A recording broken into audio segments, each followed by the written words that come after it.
Bonjour officiellement. C'est Martin Jonf de Créaform Ingénierie. Donc, vous êtes bien au webinaire sur comment réussir son assemblage mécanique en 6 étapes avec la gestion dimensionnelle. Euh,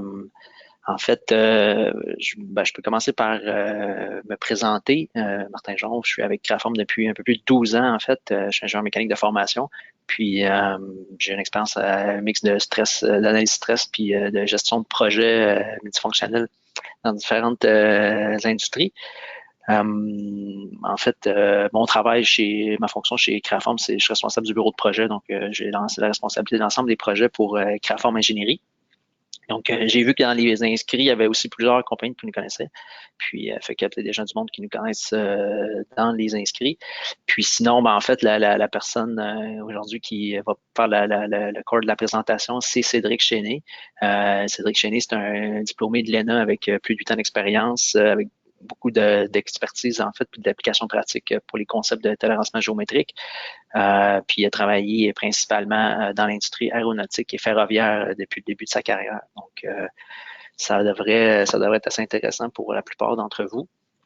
Si on passe à la prochaine slide, Cédric, je peux peut-être vous présenter l'agenda rapidement. Euh, je vais prendre peut-être 2-3 minutes en début de présentation juste pour présenter Créaform Ingénierie. Il y a beaucoup de monde qui peut faire Créaform des fois pour les technologies ou même juste pour l'ingénierie. Fait que je vais faire un survol, c'est quoi l'entreprise.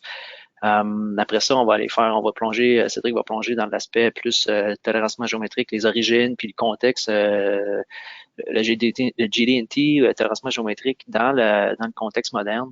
Après ça, on va tomber dans le corps de la présentation, là, qui sont les 6 étapes de la gestion dimensionnelle. On va faire une présentation d'une étude de cas, donc vraiment un projet plus spécifique. Puis après ça, on aura une période de questions. Juste pour vous informer, en fait, la vidéo de la présentation va être envoyée à la suite de la présentation. Donc, si vous n'avez pas nécessairement besoin de prendre des notes, on va vous renvoyer la vidéo par la suite, donc vous allez avoir accès au contenu. Puis la période de questions est à la fin. Vous pouvez écrire des questions dans le chat box qui est à droite de votre écran. On va les prendre. Moi, pendant que Cédric parle, je vais prendre des questions en note. Puis après ça, à la fin de la présentation, on va y répondre pour être sûr que les gens qui voudraient juste prendre 30 minutes puis quitter vont plus le faire puis qu'ils puissent avoir traversé la présentation au complet. Donc, inquiétez-vous pas si nous envoyez des questions, on les prend en note, mais on va y répondre à la fin. On va prendre le temps qu'il faut pour répondre à toutes les questions. Là, ça dépend du volume, c'est sûr, mais d'après moi, on va être capable de toutes les répondre. En fait, si on va à la slide suivante, nous présenter un peu c'est quoi Créaform Ingénierie. Pour ceux qui nous connaissent moins, en fait, les Créaform Ingénierie, c'est Créaform, ça a été fondé en 2002, puis Créaform Ingénierie, c'est environ 185 ressources techniques dans 3, survenant juste à la slide d'avant, Cédric, ouais. C'est 185 ressources techniques dans 3 bureaux au Québec principalement, donc Lévis, Laval, puis Sainte-Claire. Tu peux-tu remonter d'une slide? Ouais, la slide arrête pas de changer. Je sais pas Ah, pourquoi. OK. Bon, ben, c'est pas la fin du monde. En fait, c'était juste pour dire qu'on avait aussi un bureau à Irvine, puis notre siège social, par contre, est à Lévis. Moi et Cédric, on est de Lévis, mais nos équipes sont pas mal 50-50, Laval, Lévis, puis le bureau de Sainte-Claire, peut-être je dis 50-50, c'est 50-50, puis il y a peut-être une 25 personnes au bureau de Sainte-Claire. Donc, puis c'est quoi Créaform? Ben, juste faire un petit recap, là. Créaform, s'était fondé en 2002 à Lévis. Puis en 2013, en fait, on fait partie maintenant d'une grande société qui s'appelle Amtech. On est acheté en 2013 par une société publique américaine qui développe toutes sortes de technologies, puis qui fait des équipements de haute précision, donc beaucoup d'équipements de métrologie de haute précision, de lecture, puis beaucoup dans l'optique, en fait. Donc, c'est en lien vraiment avec ce que Créaform avait développé comme technologie. Donc, maintenant, on fait partie de cette grande compagnie-là. Puis là, on voit sur la slide, en fait, l'ensemble des technologies que Créaform a développées depuis 2005. De 2002 à 2005, il n'y avait pas vraiment de techno chez Créaform. On était vraiment une firme de consultation en ingénierie. Puis le groupe ingénierie est vraiment une division à part, si on veut. Là, on a nos propres clients, notre propre channel, tout ça. Donc, c'est un peu séparé, mais en même temps, vous allez voir aujourd'hui avec la gestion dimensionnelle, il y a vraiment un lien là, qui est fort avec tout l'aspect métrologie, inspection, tout ça. Donc, on va rapper ça un peu. Là, ça fait tout sens, en fait, ce qu'on va présenter. En fait, si je peux présenter Amtech en 15 secondes. Amtech, c'est juste pour ceux qui se demanderaient c'est quoi, mais c'est une grande société américaine d'environ 15 000 employés qui génère 5 milliards de revenus par année. Donc, c'est c'est quand même une bonne entreprise. Ils ont des bureaux un peu partout sur la planète, là, donc c'est intéressant pour nous en frais de business, mais ça change pas grand-chose à comment on opère. Là. Tu sais, les Créaform Inc. est vraiment québécois, donc l'ensemble on est Créaform dans l'ensemble, on est environ 700 employés. Là. C'est sûr qu'avec la COVID, on ne sait pas trop vers où on s'en va, mais ça se peut qu'on ait moins de monde à la sortie de tout ça, comme bien des entreprises. Mais avant que tout ça arrive, on était à 650 employés environ, puis principalement au Québec, peut-être 3 quarts au Québec, puis là, après ça, les autres un peu partout sur la planète. Donc, ça, c'est un peu le modèle d'affaires qu'on a. C'est nous aujourd'hui. Donc, puis là, si on va un peu plus dans le technique, sur la slide suivante, on va voir c'est quoi l'ensemble des services que Créaform Ingénierie propose. Puis je ne rentrerai pas dans le détail de chacun. C'est juste pour vous présenter un peu que Créaform a un offre de service qui va vraiment du design, ingénierie, simulation. Fait qu'on part de l'idée jusqu'à temps qu'on livre souvent des prototypes fonctionnels. Puis aussi, on supporte beaucoup de clients à tout ce qui est l'aspect manufacturier, donc aide à la mise en production. Puis là, on voit que la gestion dimensionnelle là-dedans, ben, nous, on la met dans le groupe, dans la fonction ingénierie, mais elle se trouve à toucher à bien des endroits, là, dans la phase design jusque dans la phase de mise en production, puis même pour que les produits soient mis en service. Donc, ça touche à beaucoup d'aspects. Puis c'est vraiment, c'est ce que Cédric en fait va vous présenter aujourd'hui, là, comment cette fonction-là chez nous s'adresse à nos clients. Donc je vais laisser la parole à Cédric pour la suite. Donc bonne présentation. Donc, bonjour tout le monde. Donc, comme c'est le premier webinaire qu'on va faire sur la gestion dimensionnelle, ça va vraiment prendre la forme d'une introduction. Vous allez voir, là, ce ne sera pas une formation ultra technique. Le but de cette formation-là, c'est vraiment d'expliquer c'est quoi la gestion dimensionnelle, pourquoi c'est important. Puis, vous allez voir, là, on va passer à travers les 6 étapes. Okay? Fait comme c'est un sujet qui est quand même assez large là, pour chacune des étapes, on va essayer de ne pas aller trop dans les détails de chacune de ces étapes. Probablement que dans les prochains webinaires, on pourra détailler une ou l'autre de ces étapes-là, puis aller plus en profondeur sur certains sujets un peu plus techniques. Oui, puis d'ailleurs, c'est pour ça que c'est important, si vous voulez prendre 2 minutes à la fin, quand on va fermer le webinaire, vous allez recevoir un sondage, si vous voulez prendre le temps de prendre 2 minutes pour dire ce que vous intéresse le plus, la durée était bonne, puis le sujet technique qui vous intéresserait le plus, puis nous, on va sûrement faire une série de webinaires, donc on va pouvoir choisir à partir de ce que vous avez, ce que vous voudriez voir, puis nous, on va préparer du contenu plus spécifique par rapport à ça. Donc, n'hésitez pas, ça vaut la peine de répondre au sondage. Merci. Parfait. Donc, pour commencer, là, quand on parle de gestion dimensionnelle ou surtout de GD&T, la première chose qui arrive dans la tête des gens là, quand on parle de ça, c'est ce qu'on voit ici en bas. Là. Quand on parle de gestion dimensionnelle GD&T, les gens vont voir des symboles, ceux qui sont familiers avec le GD&T. On peut penser à la norme aussi.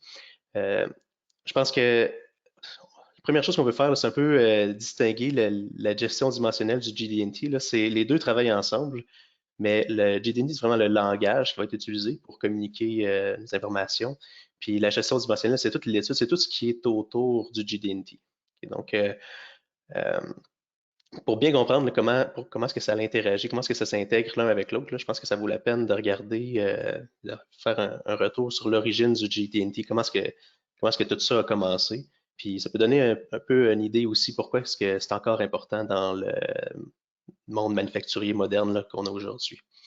Donc, si on regarde les origines du GD&T, c'est un peu difficile d'attribuer l'origine du GD&T à une seule personne parce que c'est quand même un concept qui s'est développé relativement graduellement. Ça s'est aussi développé au courant de la Deuxième Guerre. Par contre, les premiers indices écrits là, du développement de la méthode, on les retrouve dans un livre qui est écrit en 1940 par un monsieur qui s'appelle Stanley Parker.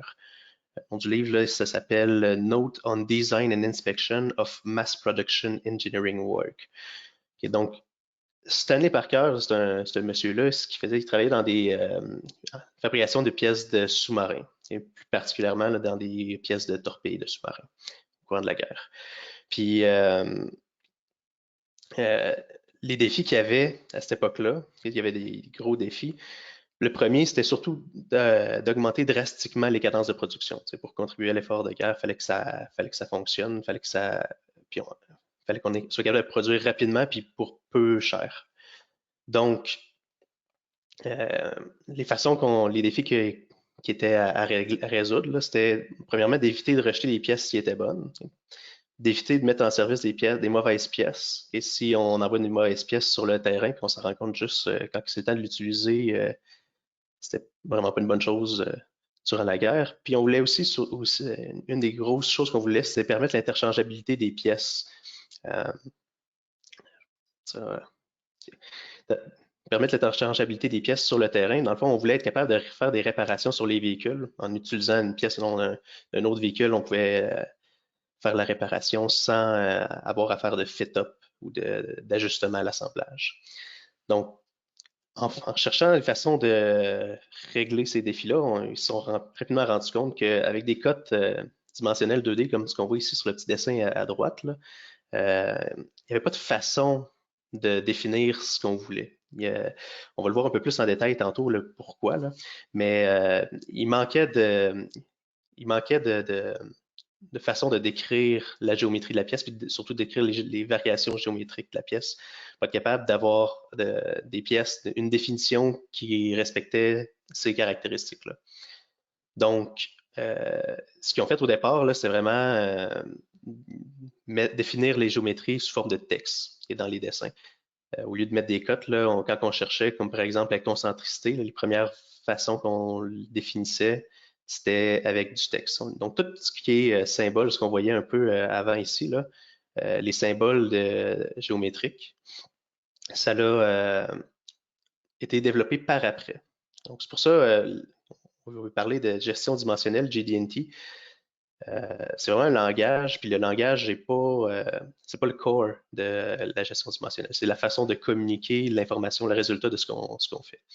Puis quand on fait des dessins qu'on ne sait pas comment l'écrire, ça montre aussi là, une bonne vieille note écrite à la main, ça peut aider. Donc,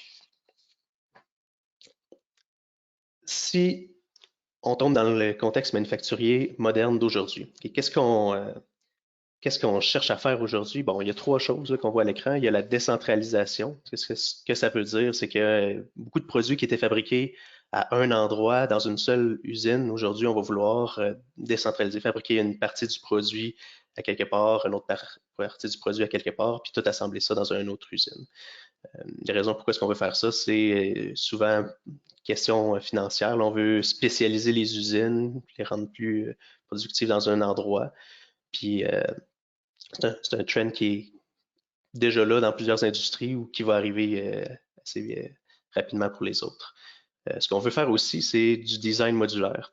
Premièrement, une des bonnes raisons pour le design modulaire, c'est que c'est pratique pour l'utilisateur. Quand que tu veux, l'image qu'on voit ici, là, on a un même produit qu'on peut adapter à plusieurs variations. Donc, si on veut upgrader un produit, par exemple, c'est beaucoup plus facile. C'est beaucoup plus facile aussi pour la réparation d'un produit. Si on veut réparer une partie, on peut juste changer la partie qui est brisée, puis en mettre une nouvelle.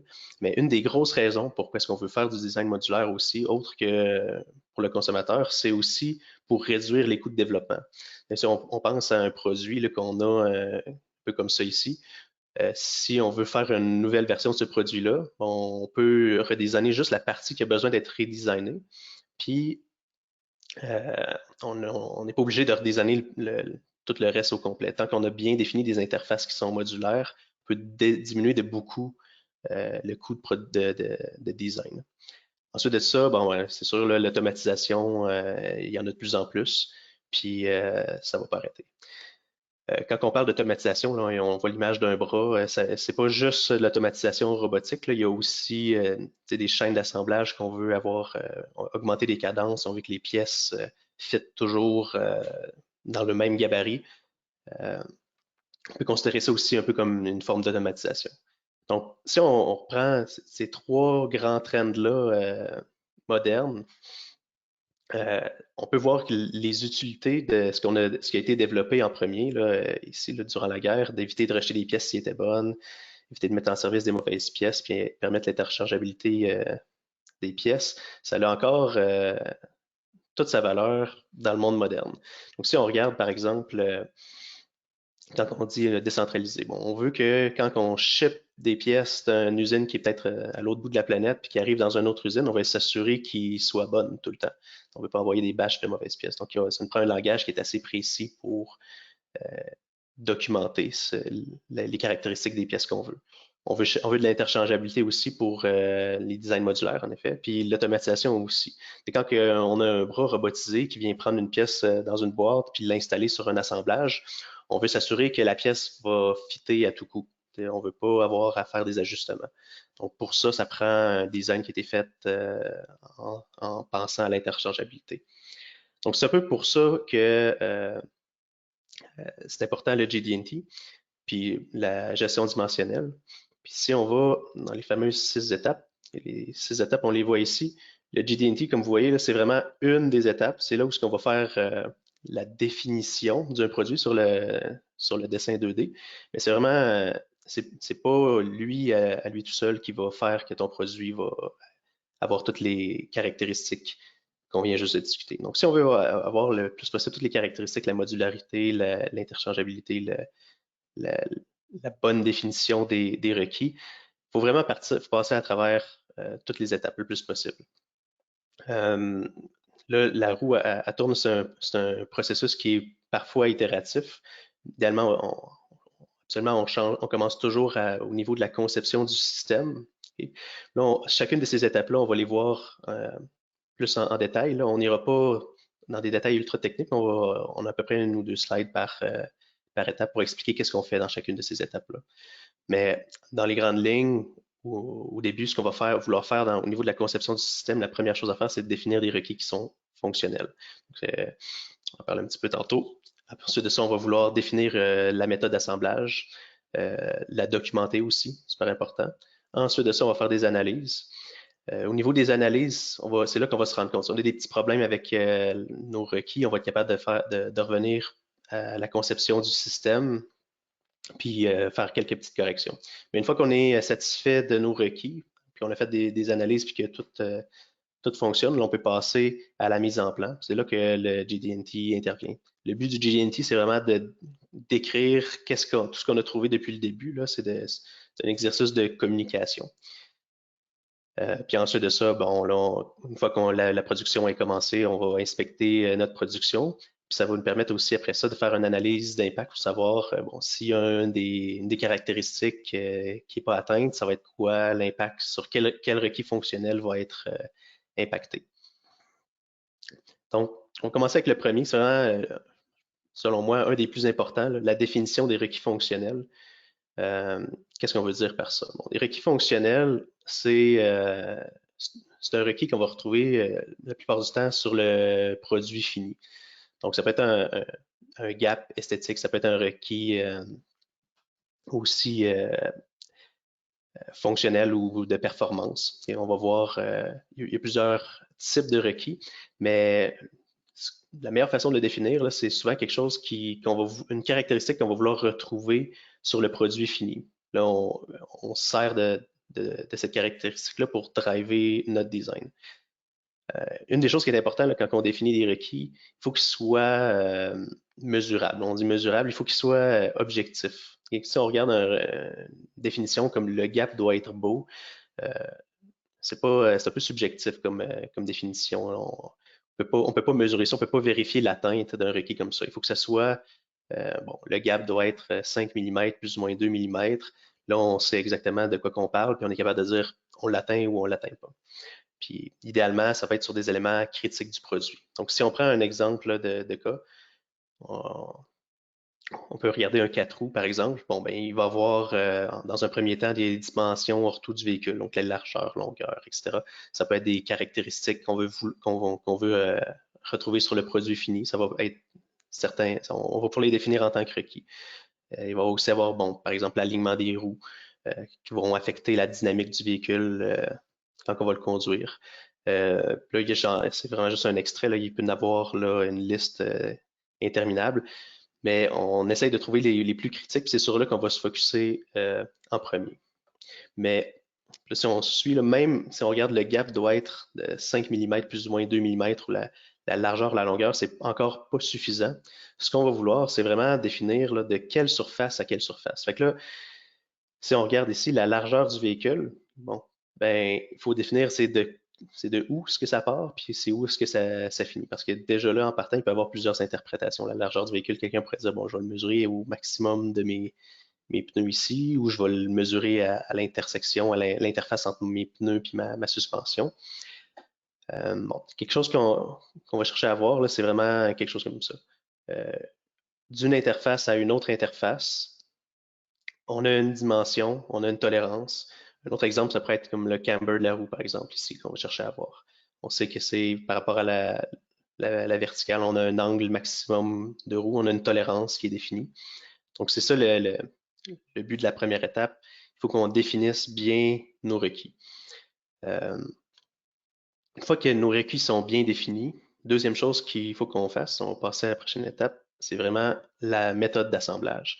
Ce qu'on va chercher à faire dans la méthode d'assemblage, c'est de définir c'est quoi les liens entre les pièces. Des fois, c'est évident, des fois, c'est pas évident, mais l'idée, c'est de savoir qu'est-ce qui va bloquer les 6 degrés de liberté dans les 3 translations, les 3 rotations de chaque pièce dans l'espace. Donc, puis il faut que ça corresponde à la façon que c'est assemblé. Là, dans le cas qu'on voit en ce moment ici à l'écran, c'est assez évident. Il y a juste une façon de l'assembler. On peut imaginer d'autres cas où est-ce que des pièces pourraient être soit ajustées avec un tooling ou avec pièce part to part ou quel feature de la pièce va positionner la pièce dans l'espace. Cette information-là, il va falloir qu'on la documente, puis il va falloir qu'on s'en serve quand va être le temps de faire les analyses. Si on fait des analyses qui ne correspondent pas à la façon qu'on assemble le produit, on va se retrouver dans le pétrin un petit peu plus tard. Donc, puis si on prend un exemple, là, par exemple, dans certains cas, il peut y avoir différentes méthodes. Il y a des choix qui vont être à faire quand on arrive à définir la méthode d'assemblage. Donc, on peut s'imaginer un cas comme ça ici. Si on regarde le petit bras bleu qui est là, on peut avoir un choix à faire. Disons qu'on se demande est-ce qu'on utilise l'ajustement disponible dans le bras à l'installation du bras dans l'assemblage, ou est-ce qu'on veut qu'il soit préajusté puis qu'on aille juste à l'installer à son endroit sans avoir à prendre du temps pour faire cet ajustement-là. Donc, ajustement ou pas ajustement. Les deux ont des pour et des contre. Si on regarde la première méthode, ben, on n'a pas besoin de faire d'ajustement. Donc, on peut avoir une cadence qui est un petit peu plus rapide. On n'aura pas à avoir une station d'ajustement où est-ce qu'on va venir calibrer notre petit bras. Mais on va avoir un produit qui risque d'être un peu plus sensible aux variations. Donc, les pièces vont peut-être coûter un peu plus cher parce qu'ils vont devoir être un peu plus précises. Puis, ça va être ça un peu les impacts négatifs. De l'autre côté, si on dit, bon, on a un ajustement, on va tirer profit de cet ajustement-là, ben, on va peut-être avoir une cadence qui est un petit peu plus faible parce que là, il faut qu'on passe du temps à les ajuster, mais on va avoir un produit qui est un peu plus robuste aux variations, puis des pièces où est-ce que les tolérancements sont un petit peu moins critiques. Une fois qu'on a bien défini puis documenté la séquence puis la méthode d'assemblage, on va arriver à l'étape de l'analyse de variation.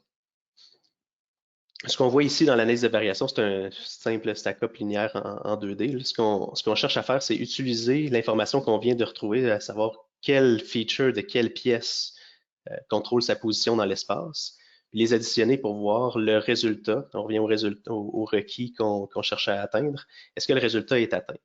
Ce qu'on voit là, c'est une des formes d'analyse qui peut être faite, c'est un stack-up. Il y a plusieurs analyses qui peuvent être faites. Ça peut être calcul de Bode pattern. Il y a des logiciels aussi qui existent pour faire des analyses un peu plus poussées en 3D là, de toute la variation qu'on va avoir. Mais une fois qu'on a défini la chaîne, on appelle ça la chaîne de code, on va être capable de distribuer une tolérance à chacun des intervenants dans cette chaîne de code-là. C'est ça qui va faire qui va nous assurer qu'on atteint le requis qu'on cherchait à atteindre au départ. Des fois, on va avoir des requis ou des pièces achetées où est-ce qu'on n'a pas de contrôle nécessairement sur les tolérances ou des pièces que carrément à cause du procédé de fabrication, on a une certaine quantité de variation, donc on n'a pas le choix d'avoir une grande tolérance. Fait que, on va additionner ces premiers chiffres-là ces chiffres-là en premier, puis après ça, on va voir est-ce qu'il y a une manière de faire que on est pour atteindre le résultat qu'on cherche à atteindre. Parfois, ce ne sera pas possible. Parfois, on va arriver, là, puis on va mettre les meilleures tolérances qu'on est capable de mettre. On n'est pas capable de les réduire plus, puis on ne sera pas capable d'atteindre le requis. C'est là qu'on va le voir que peut-être qu'on a un problème dans notre design. Fait que si on arrive à un cas, quand on fait les analyses de variation, quand on arrive à un cas où est-ce que le résultat n'est pas atteint, c'est là qu'on va avoir un petit signal qu'il faut peut-être qu'on revienne au niveau, à planche à dessin, au niveau du design, puis essayer de voir qu'est-ce qu'on pourrait faire pour diminuer les variations. Changer le design, c'est une des façons. On peut changer aussi la méthode d'assemblage, rajouter des toolings, des choses comme ça. Il y a plusieurs façons de réduire les variations. On n'ira pas dans le détail, là. On pourra regarder ces techniques-là dans d'autres webinaires. Mais l'idée, c'est d'essayer de le détecter. Donc, si on prend un exemple, il y a plusieurs requis fonctionnels qui sont affichés là. On va tous les évaluer un par un. On va être capable de voir est-ce qu'on est à risque, mais correct? Est-ce qu'on passe au la main, mais il n'y a pas de problème? Ou est-ce qu'il y a peut-être du travail à refaire au niveau du design? Une fois que toutes les analyses sont faites et qu'on est satisfait avec les résultats, puis qu'on connaît c'est quoi les tolérances de chacune des pièces, seulement là qu'arrive l'étape de GD&T, où là, c'est rendu là où est-ce qu'on va prendre ce qu'on a documenté au niveau de la méthode d'assemblage, puis au niveau des analyses de variation. On prend ça les deux ensemble, puis ça va être ça qui va feeder notre dessin. Donc, souvent, là, on se fait demander bon, comment est-ce qu'on fait pour coter une pièce en GD&T? La vraie réponse, c'est si on n'a pas fait les premières étapes, ça va souvent être un peu difficile d'avoir une bonne cotation fonctionnelle. Parce que premièrement, la méthode d'assemblage, c'est ce qui va nous donner l'information de c'est quoi les datums, comment est-ce que la pièce est repositionnée dans l'espace. Puis au niveau de la quantité, la variation qu'on peut accepter dans nos requis, ça va être les analyses de variation qui vont nous les donner. L'idée, c'est d'avoir la plus grande tolérance parce qu'on a des pièces le moins chères possible, mais qui vont nous assurer qu'on va toujours respecter le requis initial. Donc, puis c'est là aussi qu'intervient le fameux GD&T avec les symboles qu'on connaît. Pourquoi est-ce qu'on utilise premièrement le GD&T avec ces symboles-là? Si on regarde ici, là, les analyses de variation, c'était un peu une cote linéaire. Juste montrer un peu plus en détail là, techniquement. Si on prend cet exemple-là, puis on dit la façon de le coter, on va le coter de façon linéaire 2D, comme on peut voir dans des dessins traditionnels. Ce que ça va donner, le fait de faire ça, c'est que la zone de tolérance qu'on va créer en faisant ça va soit être rectangulaire, comme ce qu'on voit là. On va avoir une tolérance verticale, une tolérance horizontale. Si on prend plus ou moins un, comme dans l'exemple qui est ici, ce que ça va donner, c'est que si on est au maximum de la tolérance vers la droite, au maximum de la tolérance vers le haut, ben, la position de notre trou va être déviée de plus que 1 mm. Si on fait une petite trigonométrie rapide, là, la distance entre sa position parfaite nominale puis la distance où est-ce qu'il va y avoir été mesuré va être plus que 1. Par contre, si cette déviation-là aurait été seulement dans une seule direction, ben là, on aurait eu juste 1. Donc, ce que ça fait, c'est que dépendamment de la direction dans laquelle la déviation se retrouve, la quantité de tolérance qu'on a de disponible va changer. Donc, puis souvent, ce fait-là ne fait pas de sens avec la fonction du produit. Et si on a une pin qui rentre là, c'est une pin ronde, la déviation qu'on a le droit, qu'on peut lui donner le droit d'avoir devrait être la même, peu importe dans quelle direction est-ce qu'elle est. Donc, c'est pour ça que quand on va définir une tolérance géométrique, ce que ça va définir, c'est plus, comme ce que vous voyez à l'écran, le cercle jaune, là, ça va être une zone de tolérance circulaire. Il n'y a pas de façon de définir une zone de tolérance circulaire comme ça avec des cotes linéaires en 2D. Ce que ça va donner, si on compare les deux zones, l'une par rapport à l'autre, si on voit dans les coins ici, c'est des zones où est-ce que, avec la tolérance qu'on avait au départ, la pièce aurait été bonne. mais elle n'aurait pas nécessairement été fonctionnelle. Et si on dit la déviation maximum que ce trou-là peut avoir, c'est 1 mm, mais ça devrait être 1 mm partout, peu importe la direction de la déviation. Si on dit, bon, mais si c'est dans le coin, c'est plus, on donne plus de tolérance, bon, là, toutes les pièces qui seraient arrivées dans ces coins-là, ça aurait été des faux passes. On peut aussi imaginer l'inverse, là, on pourrait avoir le cercle autour du rectangle où est-ce qu'on aurait mis des tolérances plus sévères en 2D pour être sûr que dans ce cas-là, toutes les pièces sont bonnes.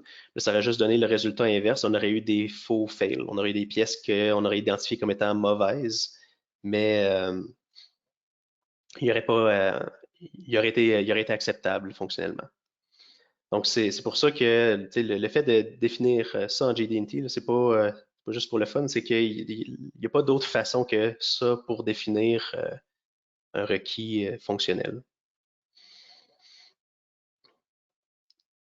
Donc, une fois que la mise en plein est faite, on a utilisé le JD&T, on a mis des requis sur nos pièces en se basant sur les analyses fonctionnelles et les méthodes d'assemblage. Bon, là, c'est le temps de passer à la production.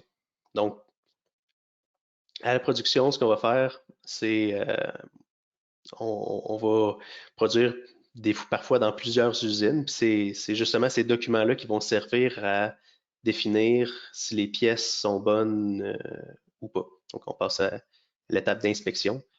C'est ce qui va nous donner les critères. Ce que ça va faire, c'est que ça va un peu simuler l'assemblage de la pièce avant qu'il se rende à l'usine finale.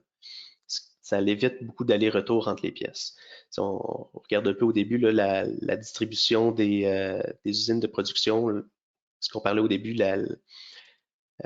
un produit qui était fabriqué souvent dans une même usine va être fabriqué dans plusieurs usines. Avant, quand il y avait un problème dans une des étapes de production, on fait juste leur shipper à l'autre département dans la même usine, puis ça réglait le problème.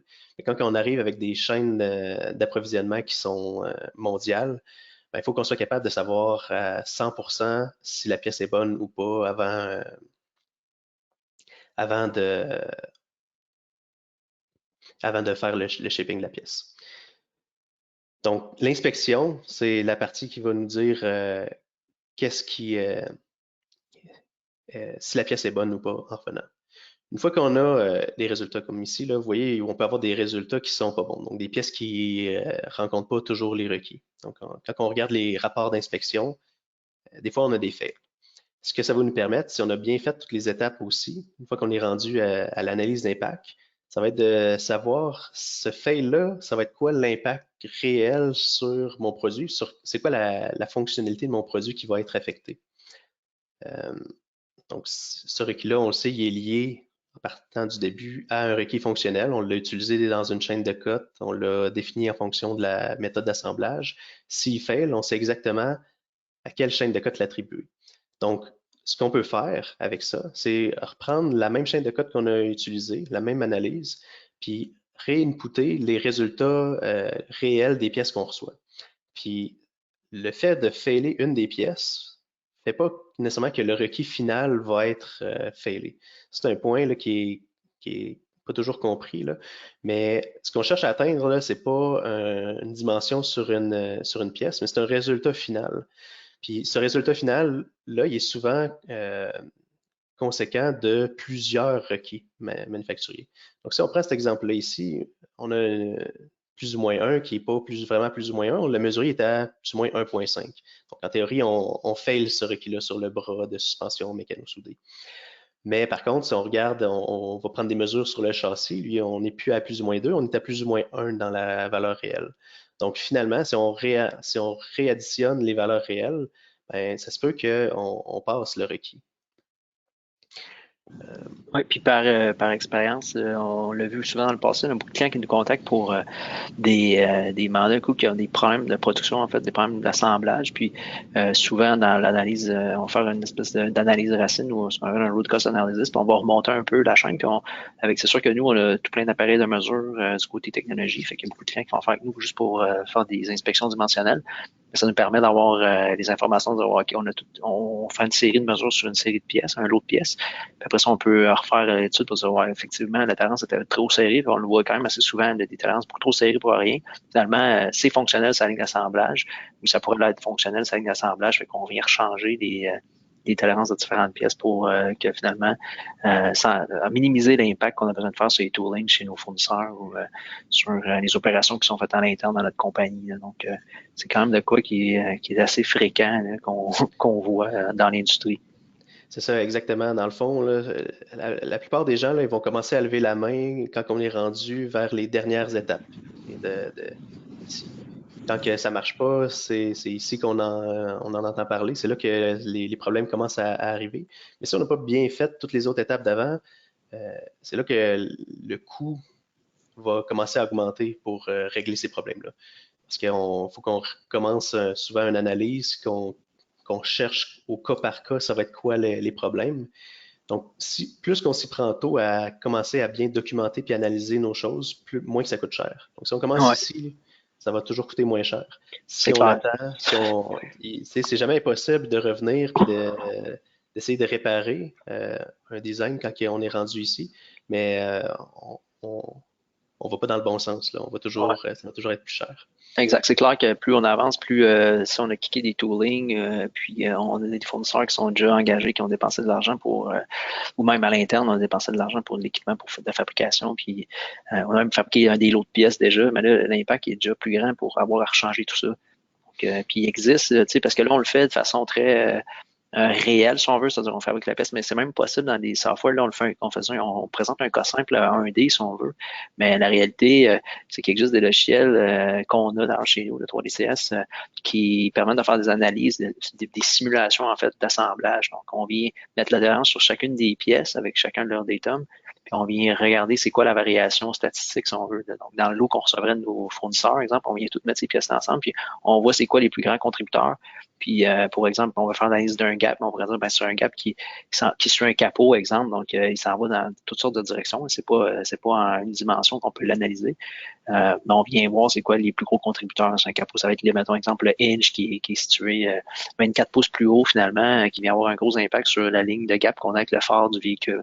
Donc, c'est possible de le simuler avant de le faire en réel. Donc, c'est une chose, donc, quand on est dans le processus de design, puis d'analyse de variation, là, on est capable de voir, OK, c'est quoi le pire cas que je pourrais avoir si avec les tolérances que j'ai mis, puis de voir que dans le fond, si j'ai de quoi à changer, parce que j'ai une problématique, mais je suis bien mieux de focuser sur tel élément, en fait, dans toute ma chaîne d'assemblage, pour dire, OK, c'est lui qui est le plus grand contributeur, puis tout de suite, je sais que c'est lui qui est le plus à risque, fait que lui, je le garde à l'œil, puis je m'assure avec mon fournisseur que c'est de la qualité ou avec mon fournisseur, c'est pas un fournisseur interne, là, on est tête sur ces pièces-là.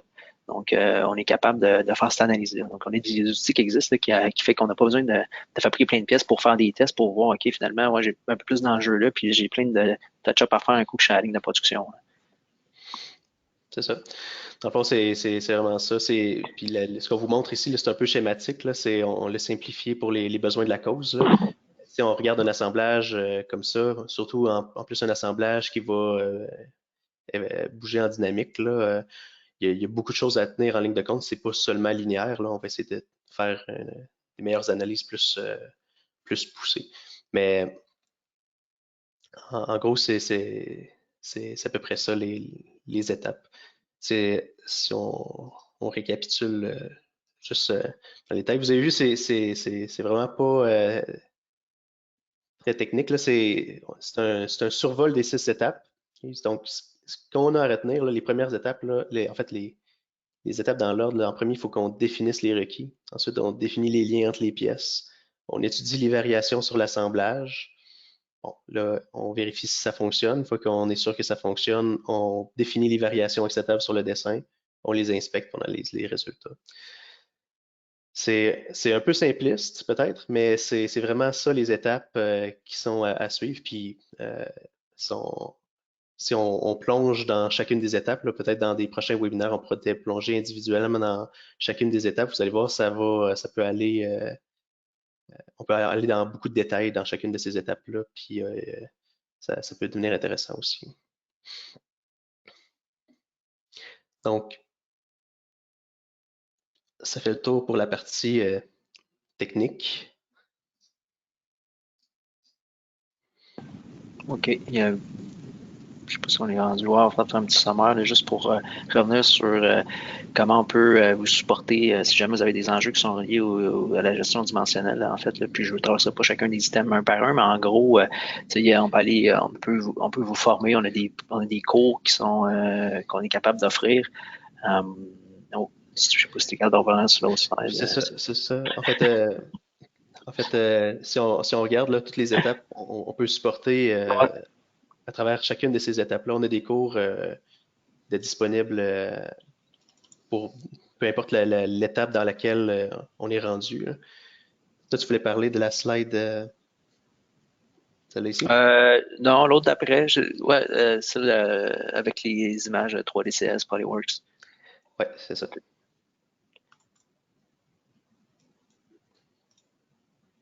OK, parfait. Fait que, en gros, fait qu'on on peut former vos équipes ou vous-même, en fait.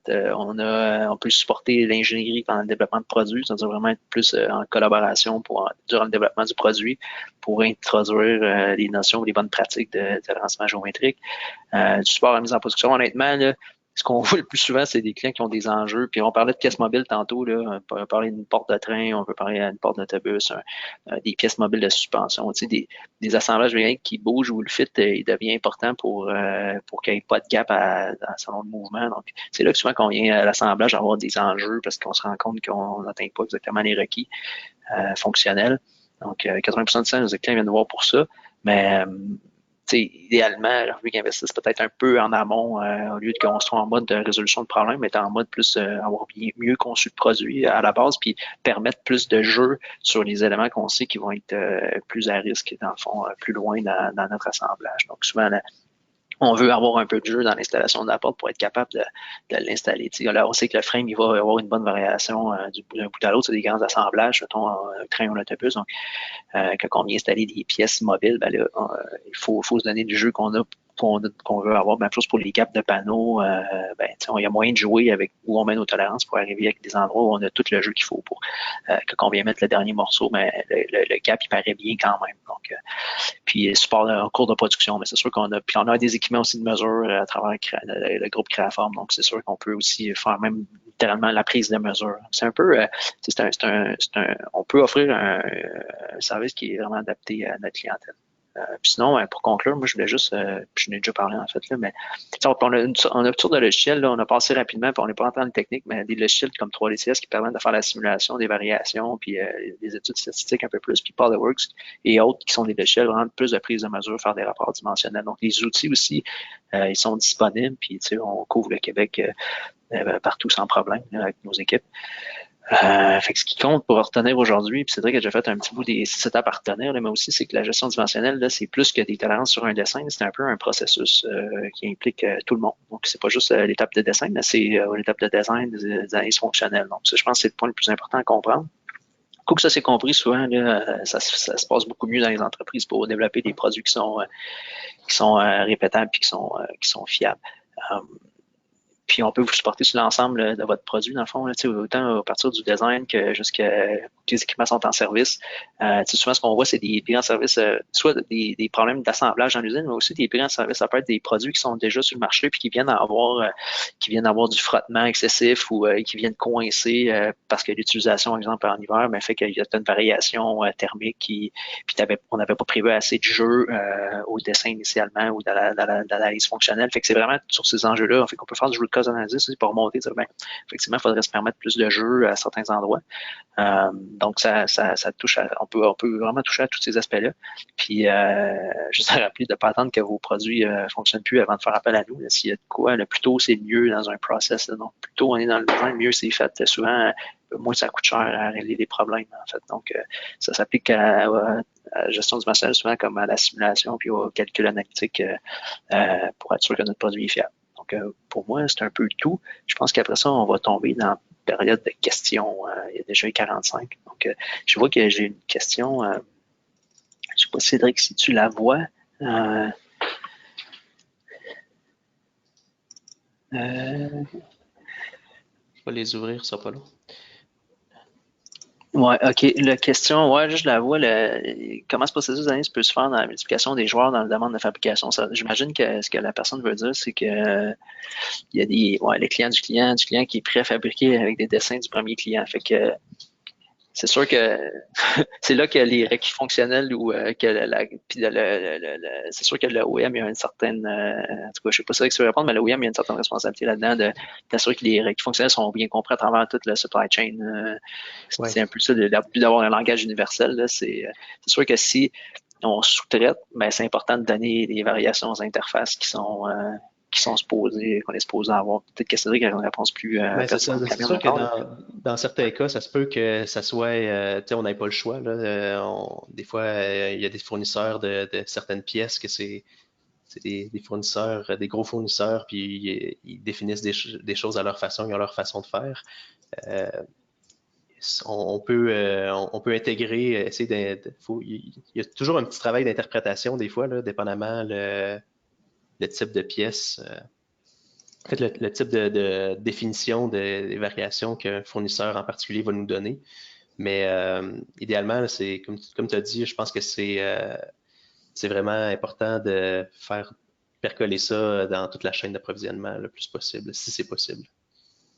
Ouais. C'est sûr qu'il y a d'avoir des situations où il y a des pièces, je peux imaginer un moteur, exemple, donc un moteur qui est produit pour différentes plateformes avec un casting donné. C'est sûr que ça ne veut pas dire que le Tier 1 va vouloir modifier ses pièces pour nous. Elle va être obligée de vivre avec une espèce de hard point dans notre chaîne fonctionnelle, si on veut. Là. Donc, on va vivre avec les tolérances. Mais maintenant, il faut juste s'assurer ce que lui est réellement capable de fournir. Là. Fait que c'est là que les études, des fois, statistiques sur des lots de pièces, mettons, une étude d'inspection dimensionnelle sur une autre pièce pour l'évaluer. Puis après ça, on va prendre ces données-là pour continuer notre analyse de variation, puis voir si on est correct pour continuer avec les objectifs que nous, on s'était fixés. Fait que, ça demande, c'est sûr que ça demande un certain effort. Là, on peut pas juste partir puis se fermer les yeux en se disant que tout le monde va faire son travail comme du monde. Ça demande comme un support un peu permanent, mais c'est vrai qu'avec les supply chains comme on a aujourd'hui, puis je veux dire, on a des plateformes, un Volkswagen qui produit des Golf à peu près dans tous les pays du monde, mais c'est sûr qu'il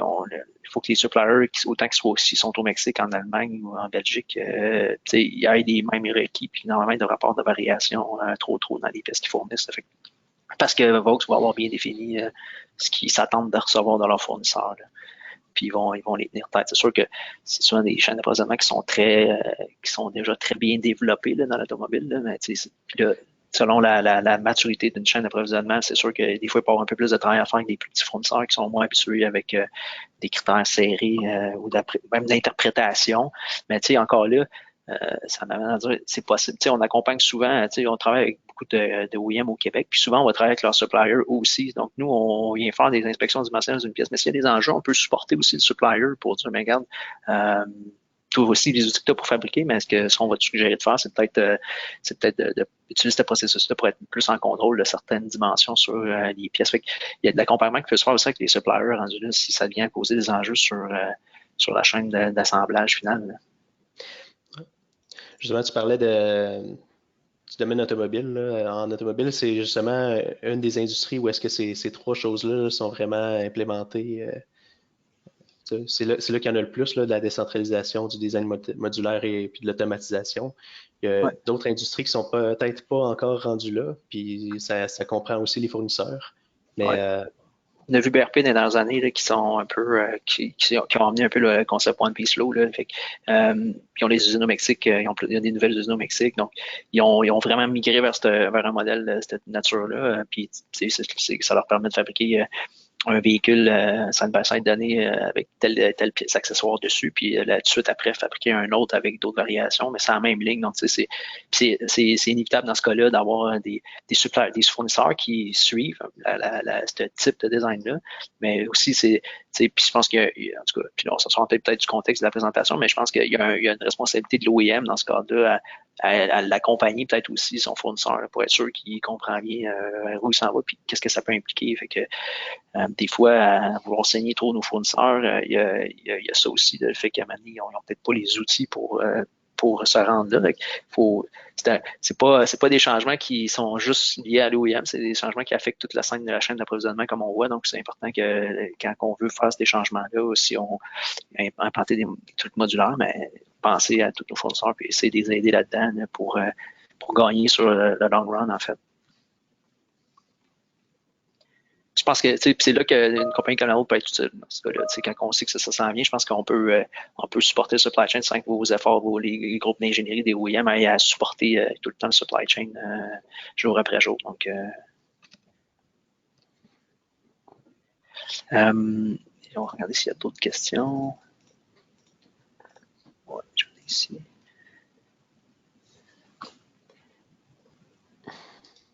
Oui, Dans le cas des pièces flexibles. Exact. On a une question, la question, je vais la lire. C'est dans le cas des pièces flexibles, est-ce que l'analyse de design tient compte des déformations entre la fabrication, l'inspection et l'assemblage? C'est possible. Okay,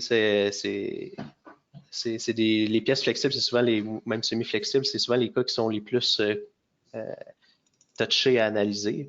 Avec des logiciels d'analyse, c'est possible d'aller dans ce genre de détails-là. C'est un peu plus difficile à la main, là. Mais quand c'est vraiment nécessaire, oui, c'est possible de le faire. Là. Ouais. Puis tu sais, ouais, exact, c'est clair. Puis souvent qu'on a des pièces flexibles, la façon de monter des tomes va être importante aussi. Pour s'assurer que ce qu'on vient représenter dans le dessin va être représenté aussi sur comment on va l'assembler pour la façon que la pièce on va contraindre les 6 degrés de liberté. Là. Donc, et puis on est même dans les software, on est même capable, puis là, on pourrait peut-être en faire une présentation par rapport à ce sujet plus spécifique, mais prendre les analyses d'exemple de variation thermique. Donc, on peut même inclure ce genre de variation-là, parce que c'est important, en fait, là, surtout au Québec, là, puis le genre de produit qu'on développe, ça a un impact. Il y a la flexibilité des pièces, puis il y a aussi le fait qu'une pièce de plastique sur un frame en acier, comme on dit, les pièces ne varient pas au même facteur par rapport à la température. Donc, ils n'ont pas le même coefficient de dilatation thermique. Là, on peut jouer même avec ces facteurs-là, puis venir voir c'est quoi le worst case quand j'étais à moins 20, puis mon worst case quand j'étais à plus 40, exemple. Donc, c'est possible d'en tenir compte, effectivement. Rendu là, ça programme des logiciels qui sont. Parce que de façon analytique, ça devient plus compliqué. Ça se fait, là, dans le 1D analytique, ça se fait, mais c'est sûr que quand on tombe dans du 2D, 3D, là, le logiciel commence à être très utile. C'est ça. Ça peut se faire en 1D souvent quand on a beaucoup d'expérience sur le type de pièce, là, quand on sait de comment est-ce que ça va réagir. Mais parfois, on n'a pas le choix. Il faut qu'on aille plus en détail. Ça dépend du niveau de criticité du requis aussi. Hein. Si c'est un requis qui est super critique, on va passer beaucoup plus de temps au niveau de l'analyse à raffiner puis à être sûr qu'on a pris en compte toutes les variations possibles puis toutes les caractéristiques possibles. Ouais. Sinon, j'ai une question. Comment est-ce qu'on fait pour définir la variation acceptable sur un gap esthétique? Ouais. Fait que là, c'est peut-être plus au niveau des requis fonctionnels. Je sais pas, Cédric, si tu veux répondre. Là, on est à l'étape. Comment est-ce qu'on fait pour justement passer de. C'est lié à ta slide sûrement. Tu sais, comment on fait pour définir la variation sur un gap esthétique? Ça va être un peu la slide sur la première slide des 6 étapes. Passer de ça à ça, là. C'est ça un peu la question. Ouais, exact. Ouais, je pense que c'est ça. Il y a un petit lag dans tes slides, là, mais oui, moi, de ce que je vois là, c'est ça. Là. Entre le gap doit être beau, puis dire, OK, c'est 5 mm, mais comment définir le 5 mm? Je pense que c'est ça la question. Tu sais. C'est ça. Ben, c'est de l'expertise, c'est de l'expérience. Là. En fait, c'est souvent une des choses qu'on peut faire, c'est faire une analyse en mettant dans l'analyse les variations du produit, en fait, les variations du processus de production, puis la méthode d'assemblage qu'on connaît. Puis là, on va arriver avec un résultat. Okay, donc, si on part en production avec ça, on va être capable d'analyser à l'avance, ça va être quoi le résultat. On peut présenter ça au client, puis lui montrer, bon, mais si ça varie entre tel range et telle valeur, est-ce que c'est acceptable? On peut même faire des petites maquettes là, pour montrer visuellement de quoi ça a l'air ou faire des rendus. Là. C'est comme ça qu'on va être capable de trouver c'est quoi le gap.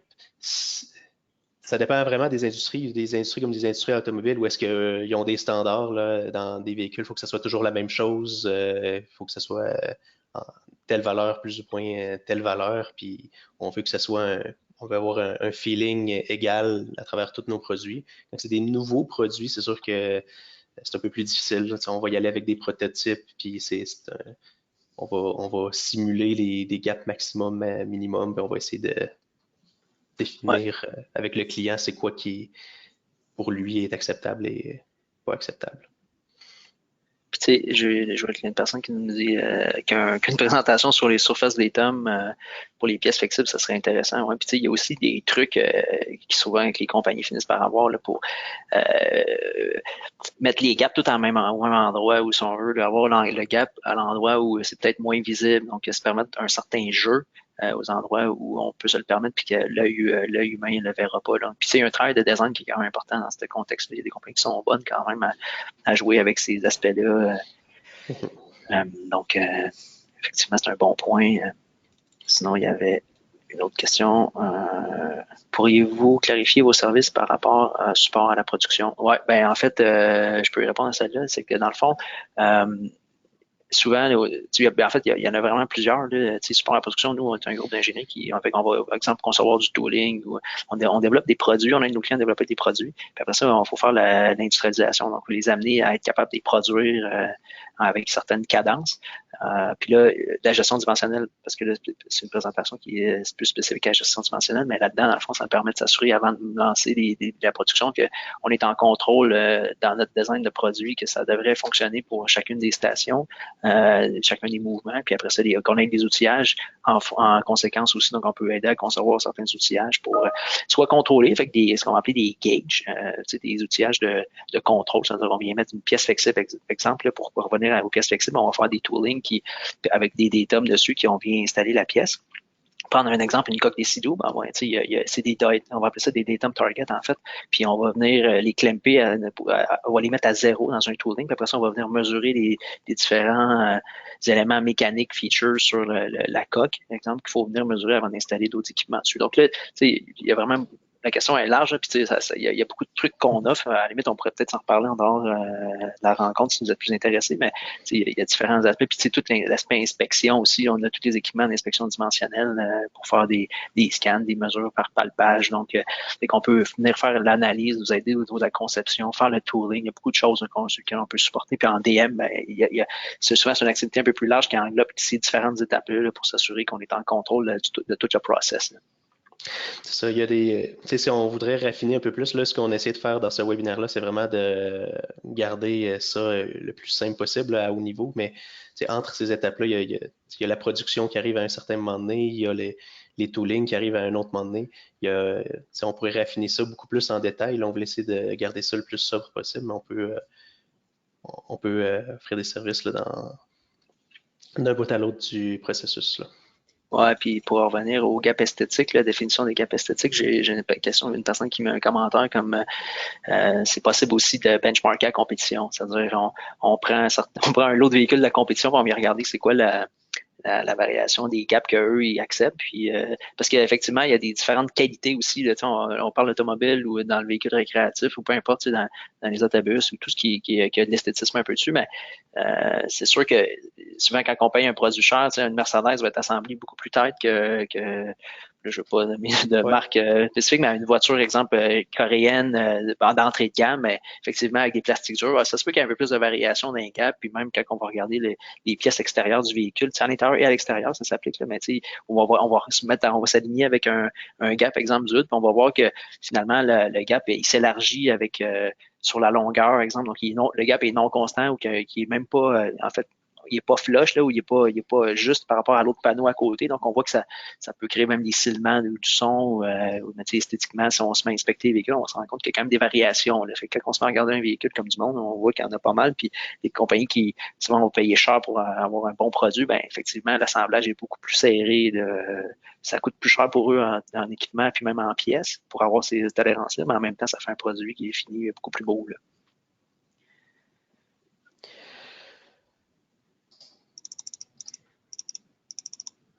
L'état de surface, il y en a un autre aussi. Oui, l'état de surface, fait que c'est ça les différents types de tolérance. Je ne sais pas si tu veux répondre. Dans le fond, la question, c'est bonjour, l'état de surface et rugosité fait partie du tolérancement géométrique. La réponse, c'est oui. Puis peut-être que tu peux répondre sur ce qui existe comme différents types de tolérance, en fait. C'est ça. Je vais revenir dans des slides un petit peu. si on revient, j'ai pas de slide où ce qui montre des tolérances d'état de surface, mais oui, l'état de surface, en fait, si on parle de flatness, de planéité, là, ou de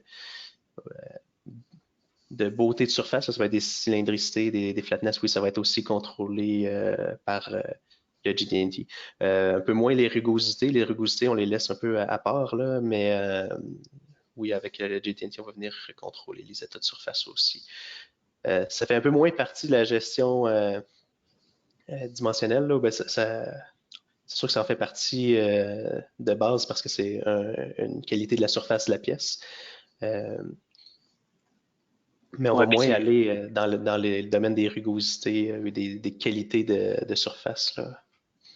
Ouais, ça en fait partie. Tu sais, il y a des divisions chez Amtech, exemple Zygo, qui développent des équipements d'inspection de surface, en fait, là, on commence à tomber plus dans le nanomètre, pour exemple des lentilles ou des instruments de polissage, en fait. Puis, donc oui, tu sais, c'est comme ça fait partie de la grande famille du tolérancement géométrique, mais c'est vraiment appliqué à des trucs très, très spécifiques qui sont pas nécessairement liés, par exemple, à un produit comme une voiture ou un véhicule roulant, mais qui sont liés à des mécanismes ou des outils optiques très précis. Donc, oui, ça en fait partie, en fait. Parce qu'en bout de ligne, ça peut avoir un impact sur la fonction du produit qu'on développe. Oui. Peut-être que dans un prochain webinaire, on pourrait parler un peu plus spécifiquement de la norme de GD&T et de ce qu'on peut faire avec, là. On pourra aller plus en détail là, sur juste la différence entre l'état de surface, la rugosité, les flatness et la rugosité, puis ces choses-là, là. Oui, exact. Puis, exact. C'est les propriétés de friction qui vont être affectées. Fait que ça vient, c'est quand même fonctionnel l'état d'une surface. Puis ça peut prévenir le glissement ou améliorer le glissement en deux pièces. Donc oui. La réponse est oui. Il y a une autre question qui est arrivée. L'état de surface est contrôlé par le choix du procédé de fabrication et est en lien direct avec la fonctionnalité du produit. C'est vrai. Ouais, donc, ça. Eh bien, comme beaucoup de choses aussi, hein, là, quand on parlait de fonctionnalité là aussi au début, là, c'est vraiment, on parle de variation géométrique d'un produit. Mais c'est vrai que l'état de surface, si on parle, disons qu'on veut avoir une surface, on veut avoir un bon seal pour un joint d'étanchéité, par exemple. Ben là, dans ce cas-là, l'état de la surface va avoir un lien très direct avec la fonctionnalité du produit, puis il faut en tenir compte. On l'a laissé de côté parce que l'on voulait parler vraiment juste des variations géométriques à grande échelle des produits. Mais c'est vrai qu'il y a plusieurs autres aspects, plusieurs autres caractéristiques d'une pièce qui peuvent venir en là. Ouais, et comme des échelles de dimension aussi, là, souvent ces tolérances-là, nous on parle de tolérances qui sont dans l'ordre du millimètre, puis après ça, sur des pièces de surface, on tombe vraiment dans des versions vraiment micromètres, nanomètres. Donc c'est comme des échelles, si on veut, de variation. Sur des petits assemblages avec beaucoup de précision, effectivement, c'est utile. Fait que je sais pas si, je pense que ça fait le tour des questions, juste pour être sûr d'en pas manquer. Est-ce qu'il y en a une autre ici? Est-ce que l'analyse en production pour le suivi d'usure d'outillage fait partie de la gestion des tolérances?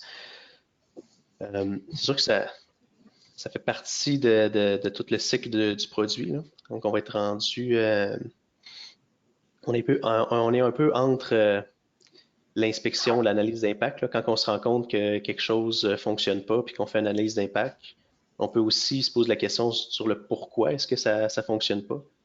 Donc, l'usure de l'outillage peut être une des raisons pourquoi est-ce qu'on a des problèmes.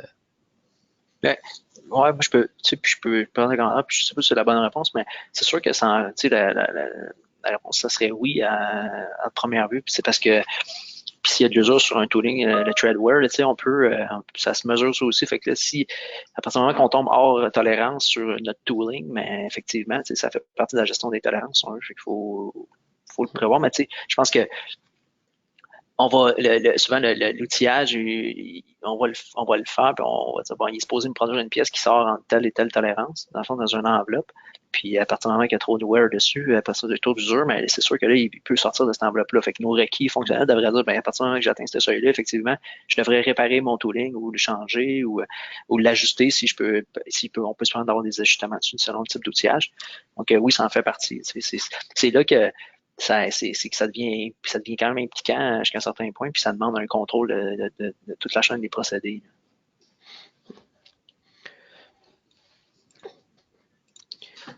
C'est un bon point parce que nous, on le voit, en tout cas, c'est sûr qu'on n'a pas parlé aujourd'hui, mais on le voit on a beaucoup de clients qui, c'est pas de notre côté dans notre division, mais au niveau des scans, exemple, puis de la métrologie, où vraiment, ça, tu sais, des études statistiques de Treadware, ça existe, où on vient mesurer un appareil dans le temps, à différents moments, puis on est capable de prédire, si on veut, le wearing, l'usure qu'il va avoir sur un équipement. Exemple, un outillage d'extrusion, exemple, puis on le taille d'extrusion, mais il finit par s'user avec le temps, mais on peut le caractériser, cette usure-là, puis prédire un peu, il faut changer, la maintenance préventive devrait être faite à tous les temps. Mais on n'est pas non plus des fiabilistes, fait il y a un corps de métier aussi qui est des gens qui sont peut-être un peu plus axés vers ça. Mais C'est vrai que pour l'entretien préventif, c'est vraiment si tout a été fait comme il faut à partir du début, ça peut être un bon point pour l'entretien préventif des toolings parce qu'on va être capable d'identifier exactement quelles caractéristiques du tooling peut avoir un effet sur quelle fonction du produit. Donc, on est capable de cibler qu'est-ce qui est plus critique sur un tooling aussi, là, si vraiment on a suivi la chaîne, qu'on a bien documenté nos choses. Là. exact. Je pense que là, j'ai pas d'autres questions pour les tooling entretien préventif. Ouais. Peut-être que j'allais voir je l'ai reçu comme en 3 morceaux. Comme ça. Je pense que ça fait le tour des questions que nous avons reçues. De toute façon, si jamais vous avez d'autres questions, n'hésitez pas au pire à communiquer avec nous. Puis, on risque de faire d'autres webinars. Donc, si vous êtes intéressé par le sujet, ça se peut qu'à travers, répondez au sondage, dites-nous un peu ce que vous voulez voir. Puis, même si vous avez des questions, mettez-les dedans. Puis, soit qu'on va vous répondre directement ou on va répondre à travers un futur webinar si on voit que la question a été posée souvent. Donc, puis, on va construire du matériel en fonction de ce que les gens semblent avoir un intérêt pour. Là, on a tellement de matériel différent qu'on va essayer de cibler nos webinars là, pour qu'ils rentrent en dedans d'une heure. On a dépassé l'heure en ce moment, mais on veut essayer de faire rentrer ça en 40 minutes de magistral, puis après ça, une période de questions. Donc, c'est ça. voilà. Celui-là, il voulait vraiment comme une introduction au sujet pour après ça en faire des prochains. Là. Donc, si vous avez des suggestions, des demandes, n'hésitez pas dans le sondage. Ouais. Puis, tu sais, si vous avez des cas très spécifiques, puis que vous voulez qu'on s'assoie avec vous, contactez-nous aussi. On peut le faire justement en mode workshop avec vous, avec Cédric, ou un autre de nos spécialistes en tolérancement ou en gestion dimensionnelle. Puis avec une banque d'heures, on peut vous supporter aussi si vous avez déjà une équipe. Donc, tu sais, il y a de toute façon qu'on peut travailler avec vous si vous avez des cas vraiment applicatifs, là, réels que vous avez en ce moment, puis vous voudriez plus de support là-dessus. Ça nous fait plaisir de répondre à vos questions, mais si jamais il faut se pencher, puis montrer plus en profondeur dans votre cas d'application à vous, là, on peut aussi s'asseoir puis en parler plus personnellement. Donc, voilà, ça fait le tour pour aujourd'hui. Je pense que on est bien content du niveau de participation puis des gens qui ont posé des questions, en espérant que c'était instructif pour vous. Puis, comme je dis, mais c'est peut-être à la prochaine parce qu'on pense en faire quelques-uns dans les prochaines semaines, prochains mois. Donc, avec la situation actuelle de la COVID, ça nous permet de parler ou du moins chatter avec du monde de différentes entreprises, vu qu'on peut plus se rencontrer en personne. Donc, ça me fait plaisir d'avoir pris ce temps avec vous et que vous ayez pris le temps de venir nous écouter. Merci beaucoup. Merci beaucoup tout le monde.